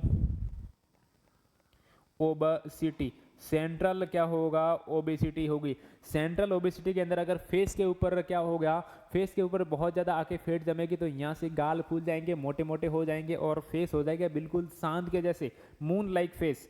कैसे हो जाएगा, ऐसे चांद की तरह फेस हो जाएगा, मून लाइक फेस। नॉर्मली ये शेप होना चाहिए, लेकिन फैट डिपॉजिट होने की वजह से क्या हो जाएगा, मून लाइक फेस। तो क्या देखने को मिलेगा उसके अंदर, सेंट्रल ओबेसिटी में आप देखेंगे तो उसको दिखेगा, उसका चेहरा दिखेगा मून लाइक फेस, चांद की तरह, चांद सा मुखड़ा तेरा। ठीक है, चांद की तरह क्या दिखेगा, उसका मुंह दिखेगा, उसको बोलेंगे आप moon like face. Okay, next दिखेगा आपको ये जो क्लेविकल बोन है, इसके ऊपर आप नॉर्मली पर्सन के अंदर असेस करते हैं तो इससे क्लेविकल बोन के ऊपर आपको एक गड्ढे से लगते हैं ऐसे, यहाँ पे फैट बिल्कुल नहीं होती। लेकिन अगर किसी पर्सन को क्या है, आपके कसिंग डिजीज, कसिंग सिंड्रोम है, तो उसके अंदर बहुत ज़्यादा फैट है, वो सेंटर पार्ट में डिपॉजिट हो रही है, तो डेफिनेटली यहाँ पे भी डिपॉजिट होगी। तो ये जो सुप्रा क्लेविकुलर है, आपको यहाँ पे बहुत ज़्यादा फैट डिपोजिशन देखने को मिलेगा। सुप्रा क्लेविकुलर फैट डिपोजिशन,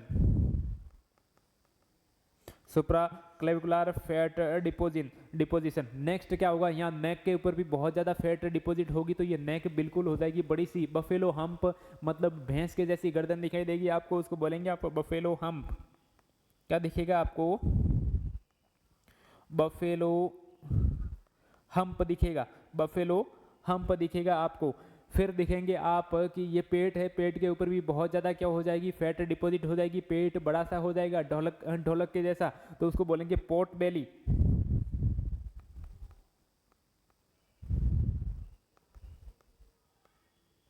पोर्ट बेली। पोर्ट बेली के बाद में यहाँ पे देख रहे हैं आप, बड़ा सा पेट हो गया है, बफेलो हम्प हो गया है, यहाँ पे सुप्रा क्लेविकुलर क्या हो गया है, लेकिन ये जो आर्म एंड लेग क्या हो गए, बिल्कुल थिन, पतले पतले हाथ आपको दिख रहे हैं यहाँ पे।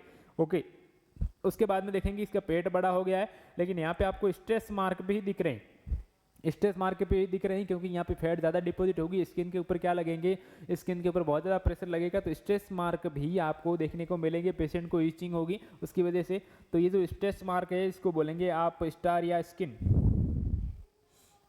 स्टर या स्किन। और ये जो स्क्रैच मार्क है, ये किस टाइप के दिखेंगे, कलर इनका पूछे तो आप बताना पर्पल कलर। कैसा कलर होगा, पर्पल कलर। इस टाइप के आपको जो स्क्रैच मार्क है, स्ट्रेस मार्क है, ये कहाँ पे देखने को मिलते हैं, प्रेगनेंसी में भी देखने को मिलते हैं। लेकिन जब प्रेगनेंसी में जो स्ट्रेस मार्क होते हैं, प्रेगनेंसी में उनका कलर कैसा होता है, प्रेगनेंसी में जो स्ट्रेस मार्क होते हैं उसको भी तो आप स्टेरिया बोलते हैं, लेकिन उनका जो कलर होता है, कलर जो होता है वो किस टाइप का देखने को मिलता है, वो होता है पिंक कलर। प्रेगनेंसी में पिंक होता है, P4P आपको याद रखना है, लेकिन यहाँ पे कसिंग डिजीज या फिर कसिंग सिंड्रोम में कैसा होगा, पर्पल होगा। यहाँ पे भी पी है लेकिन पर्पल है, वहाँ पे पिंक है। ओके, इतना सा फर्क आपको याद रखना है, ठीक है। तो ये आपको सेंट्रल ओबेसिटी में सिम्टम्स देखने को मिलेंगे। इसके साथ में थिन आर्म्स एंड लेग भी आप लिख सकते हैं, थिन आर्म्स एंड लेग्स, आपको हाथ और पांव बिल्कुल पतले पतले दिखाई देंगे। ओके, ये कंडीशन दिखेगी आपको वहाँ पे। नेक्स्ट बात करूँ मैं कि नेक्स्ट क्या सिम्टम्स देखने को मिलेगा, तो अपन ने बात की थी कि लॉन्ग टाइम तक अगर स्टेरॉइड ले तो इम्यूनो सप्रेशन, इम्यूनिटी को क्या करता है, ये सप्रेस करता है। तो लॉन्ग टाइम तक अगर कोई पर्सन स्टेरॉइड ले या फिर ये कसिंग डिजीज होगी तो लॉन्ग टाइम तक हाई लेवल रहेगा कॉर्टिसोल का, तो पेशेंट की इम्यूनिटी क्या हो जाएगी, सप्रेस हो जाएगी। तो पेशेंट में क्या देखने को मिलेगा, इम्यूनो सप्रेशन, इम्यूनिटी कम हो जाएगी, तो वहाँ पे कोई भी इन्फेक्शन बहुत जल्दी हो जाएगा। रिस्क ऑफ इन्फेक्शन क्या होगा, इंक्रीज होगा। इम्यूनिटी कम होगी तो सर्दी जुकाम, गला जल्दी बैठ जाएगा, बुखार बहुत ज़्यादा आएगा, और कोई भी इन्फेक्शन हो उसमें इन्फेक्शन की जो रिस्क होगी वो बहुत ज़्यादा बढ़ जाएगी उसके अंदर, क्योंकि उसकी इम्यूनिटी बहुत वीक हो जाएगी, सप्रेस हो जाएगी। ओके, नेक्स्ट बात की थी अपन ने, नेक्स्ट बात की थी कि अगर किसी पर्सन के अंदर बहुत ज़्यादा लेवल होता है कॉर्टिको स्टेरॉइड का, कॉर्टिसोल का, तो इसका काम क्या होता है, कैल्शियम का एक्सक्रिएशन करना। यूरिन के थ्रू ये क्या करता है, कैल्शियम के एक्सक्रिएशन को बढ़ाता है। अपन ने फंक्शन जब पढ़ा था तो फ्लेक्स बैक्स में जाके लास्ट क्लास याद कीजिए कि वहाँ पे अपन ने कॉर्टिकोस्टेरॉइड के फंक्शन में ये भी पढ़ा था कि ये कैल्शियम का एक्सक्रिएशन करवाता है, यूरिन के थ्रू क्या करता है, कैल्शियम को बाहर निकालता है। मान लीजिए यहाँ पे कॉर्टिसोल का बहुत ज़्यादा लेवल है और जो कैल्शियम है वो बहुत ज़्यादा यूरिन के थ्रू बाहर निकल रहा है, तो पेशेंट के अंदर क्या हो जाएगा, कैल्शियम कम होगा बोन के अंदर, तो क्या होगा, पैथोलॉजिकल फ्रैक्चर के रिस्क बढ़ जाएंगे। ओके, तो risk of pathological fracture,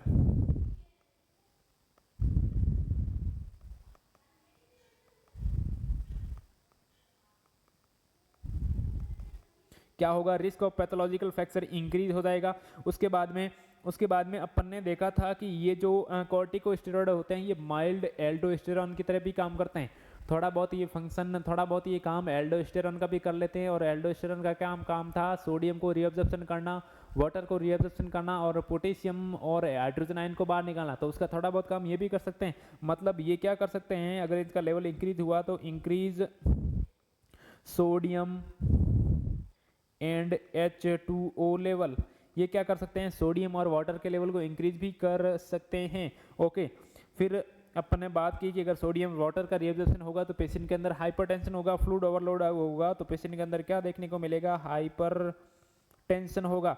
patient को क्या होगा, हाइपरटेंशन होगा। नेक्स्ट बात की थी अपन ने कि ये अगर माइल्ड एल्डोस्टेरॉन की तरह काम करेंगे तो क्या करते हैं, सोडियम और वाटर को तो रिअब्जॉर्ब करते हैं लेकिन पोटेशियम को भी बाहर निकालेंगे, हाइड्रोजन को भी बाहर निकालेंगे।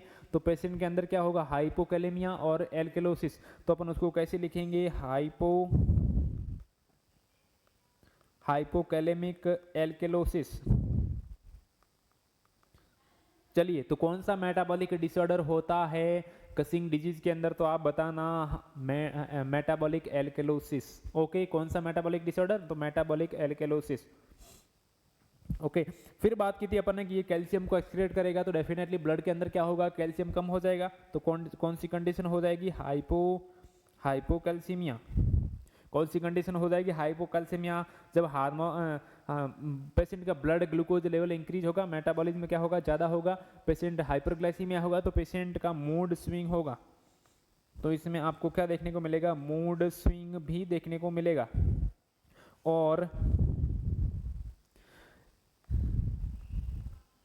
कॉर्टिसोल क्या करेगा, कॉर्टिसोल जो सेक्स हार्मोन है एंड्रोजन, उसके रिसेप्टर को भी इंक्रीज करेगा, एंड्रोजन को भी बढ़ाएगा। ओके, और जब किसी पर्सन में एंड्रोजन ज़्यादा होते हैं तो कौन कौन से सिम्टम्स देखने को मिलेंगे, हर्सुटिज्म हो गया, वेट गेन हो गया, और फीमेल के अंदर ओलिगोमेनोरिया या फिर अमेनोरिया, लॉस ऑफ लिबिडो आपको मेल के अंदर देखने को मिलेगा। लॉस ऑफ लिबिडो मतलब सेक्सुअल डिजायर क्या हो जाएगी, डिक्रीज हो जाएगी। इरेक्टाइल डिसफंक्शन देखने को मिल सकते हैं पेशेंट के अंदर। फीमेल के अंदर पीसीओडी हो सकता है। ओके, तो कॉर्टिसोल क्या करेगा, एक्टिवेट